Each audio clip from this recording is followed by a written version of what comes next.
Beetroot கூட்டு எப்படி செய்வதுன்னு பார்க்கலாம். தேவையானது பீட்ரூட்டை நம்ம சீவி வச்சுக்கலாம். அதுக்கப்புறம் நம்மளுக்கு பெரிய வெங்காயம் வெட்டி வச்சுருக்கிறேன். அதுக்கப்புறம் தேங்காய் அரைச்சிக்கலாம். அவ்வளோதான். இப்போ அடுப்பில் ஒரு பாத்திரம் வச்சுக்கலாம்.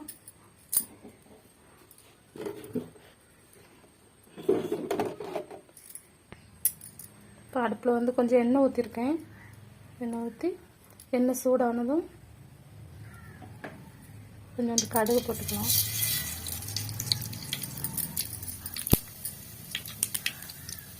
கடுகு நல்லா பொடிச்சதுக்கப்புறமா நல்லா பொடிக்கிட்டோம் கடுகு.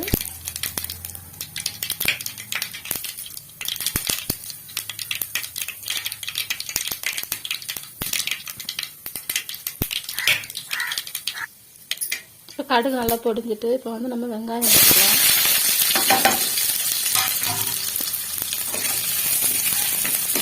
வெங்காயம் நல்லா பொன்னிறமாக வதங்குற அளவுக்கு நல்லா வதக்கிக்கலாம்.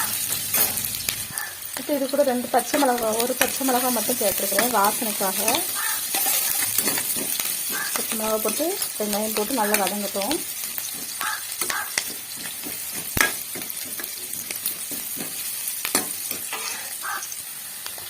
அப்புறம் இன்னும் கொஞ்சம் கருவேப்பிலை மட்டும் போட்டுக்கலாம்.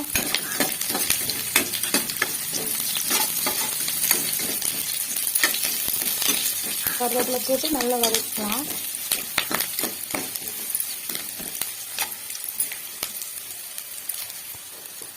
அடுத்து இப்போ நம்ம சீவி வச்சிருக்க பீட்ரூட் எடுத்து போட்டுக்கலாம்.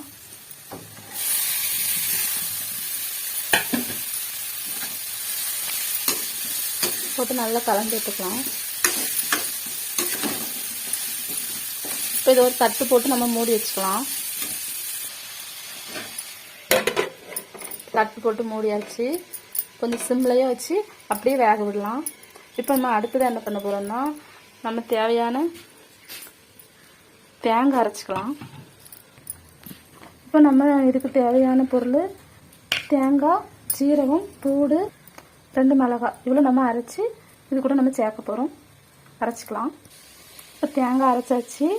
இது நம்ம பீட்ரூட்டுக்கு அரைச்சி வச்சுருக்கோம். இதுலேயே நம்ம கொஞ்சமாக எடுத்து அது கூட ஒரு 4 வெங்காயம் மட்டும் போட்டு அதே அளவில் தான் சீரகம், பூடு எல்லாம் போட்டு நம்ம அரைச்சிருக்கோம். வெங்காயம் மட்டும் நம்ம எடுத்துக்கிடுறோம். எடுத்தாச்சுன்னா இதை நம்ம மோர் குழம்பு வச்சுக்கலாம். வேலைதான் அரைக்க போகிறோம். இப்போ தேவையான அளவு உப்பு போட்டுக்கிடலாம். தேவையான அளவு கொஞ்சம் உப்பு போட்டுக்கலாம். சரி, உப்பு போட்டு நல்லா கிண்டி வச்சுக்கலாம். நல்லா கலந்து வச்சு இப்போ பீட்ரூட் ஓரளவுக்கு நல்லா வெந்துருச்சு. வெந்து தேங்காய் போட்டு மூடி வச்சிடலாம்.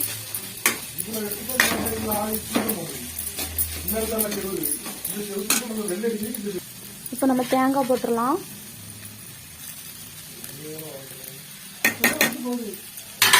தேங்காய் போட்டு நல்லா கிண்டி வச்சுக்கலாம். நல்லா கிண்டியாச்சு. நம்ம ஒரு மூடி போட்டு ஒரு 5 நிமிஷம் மூடி இருக்கும். 5 நிமிஷம் சிம்மில் வச்சு ஒரு தட்டு போட்டு நம்ம மூடிக்கலாம்.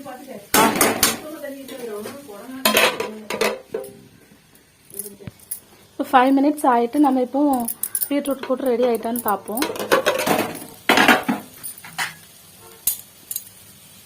நல்லா ரெடி ஆகிடுச்சு.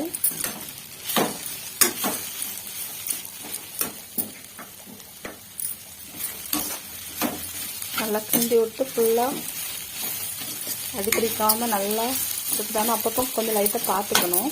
பார்த்து நல்லா கிண்டி விட்டு இறக்குனா அவ்வளோதான். பீட்ரூட் கூட்டு ரெடி.